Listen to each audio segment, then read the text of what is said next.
So it's time for collections. I hope you know how to create your own collection, and you remember which methods we created when we were studying collections. If not, please review that lesson. What is the setback of our collection? Firstly, it can only store string-type data. Java features embedded collections, which are very similar to ours. Let's create a list of employees just like the one we created in our previous lesson. But this time, we will use an embedded collection called ArrayList. Type ArrayList, press Tab, and the required class is imported automatically. Call this class Employees. Write a sign symbol, New ArrayList. If the collection is created this way, it's possible to store object type in it, that is anything at all, numbers, boxes, strings, and so on. It's not very good. To specify the data type we want to store in this list, put angle brackets after the name ArrayList and write the data type we intended to use. In this case, it's string.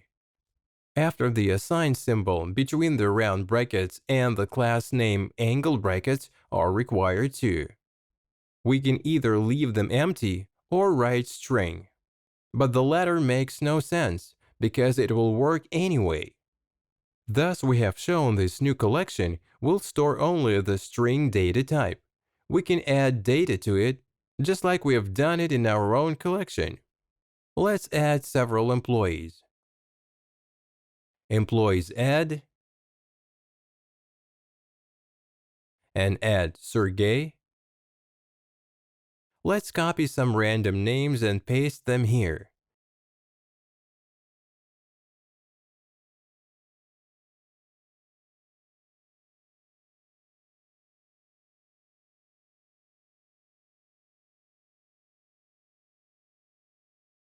Now we'll print them out on the console, like we did it with our own collection.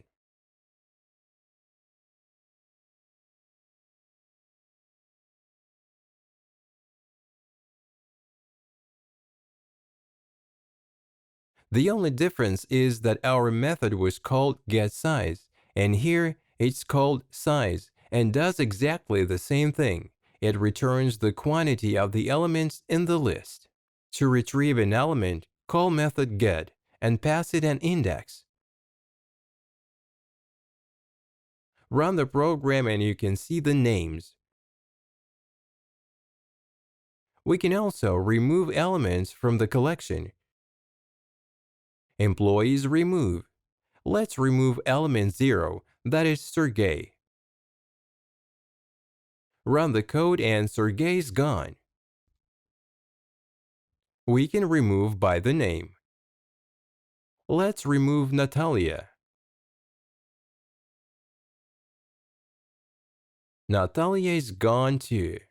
Working with a collection appears to be very simple when you understand fully how the collection works. That is why we dedicated a whole lesson to creating an ArrayList analog. Another difference from our collection is that we can use for each to iterate the elements. Here we're dealing with a string type. Let's delete this loop. For string, this name array, let's call it name, semicolon, employees. Let's display the name. Run the code and everything works the same way. Our collection cannot be iterated in for each loop because to do so, we must have used any of the interfaces we have not yet studied. Now let's create a collection of integer numbers. Type ArrayList and int in the angle brackets. Here is an error because a primitive data type cannot be an array type. Only reference type can. It's another case when type wrappers are needed. So simply write integer and the error is gone. Call it numbers and assign it new ArrayList. Let's fill it with values from 0 to 1000 in a loop.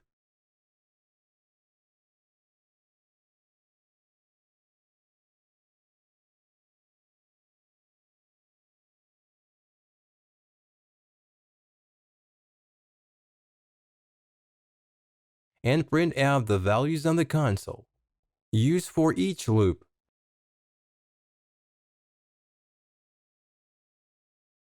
We will delete these names because we don't need them anymore. Run the program, and here are our numbers.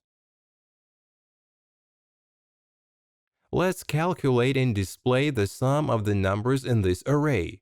Create a variable sum, assign it the value of 0. Now we will increase the value by I in the loop. Eventually, we will display the value on the screen. Run, and here is the sum of the numbers from 0 to 1000.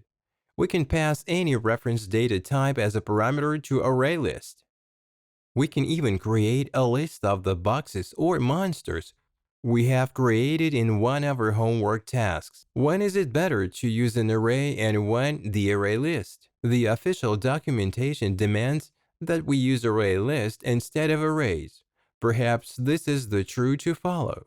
I only use arrays when I know exactly that it will not change, that it will not add or remove any elements, and if it's quite small in size. For example, when I develop a game to make an animation of a running character, I create an array of images. The first one shows the character's legs in vertical position, and the second picture, one leg is lifted, etc. I then iterate the images in a loop. It's highly unlikely that this array would change in the future. That's why I don't use the list, although I can. In fact, Java offers many collections, but ArrayList is the most commonly used one.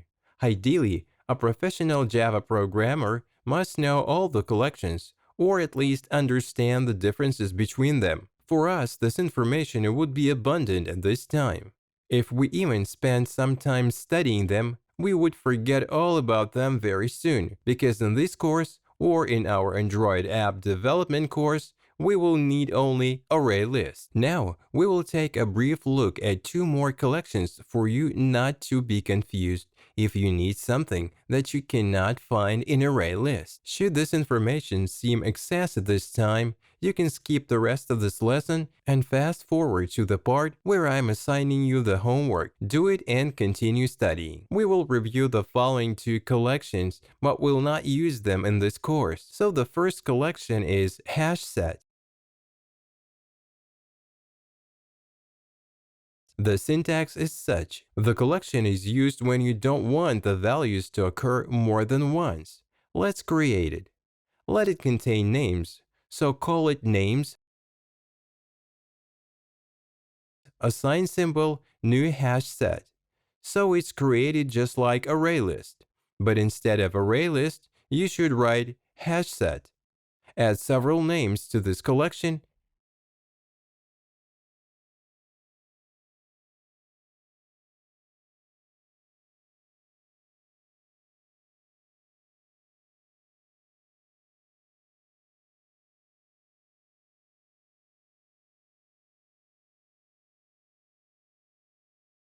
and print all the values in the for each loop.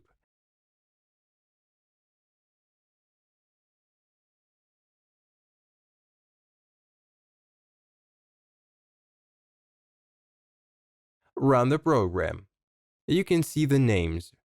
Now let's add one more, Olga.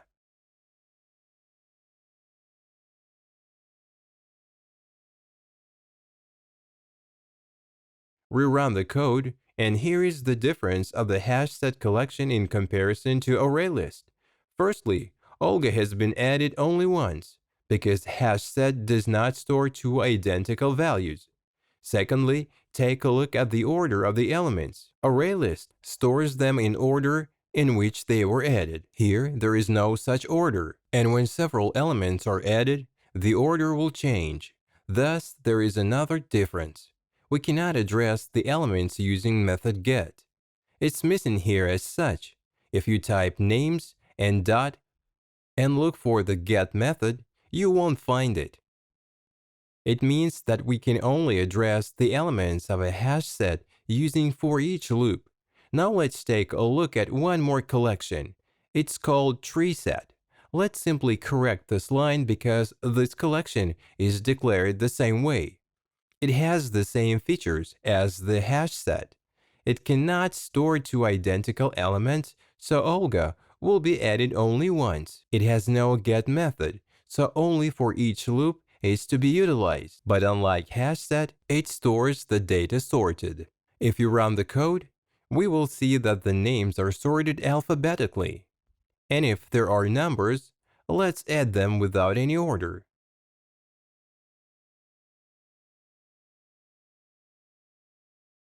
They will be sorted in an ascending order. The only problem is that we have entered numbers as strings. So first, it will display all the strings starting with 0, then with 1, including such numbers as 15, then with 2, 3, 4, and so forth.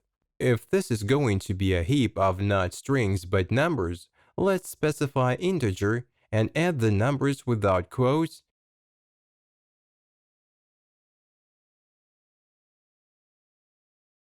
and run the code. All the numbers will be displayed ascending. TreeSet is way slower than HashSet, but if you need the data to be sorted, use TreeSet. Keep in mind that you can print out the data from this collection only using for each. There is no get here. That's all for now. It's time for the homework assignment. Create 3 collections. The first one will store numbers from 1 to 10. The second one will store the names of the students. They must be as many as the quantity of the numbers in the first collection. The third one will store strings with the following values: number, name. The values of this collection must be assigned in a loop using the first 2 collections. The contents of the third collection must be printed out using for each. See you later.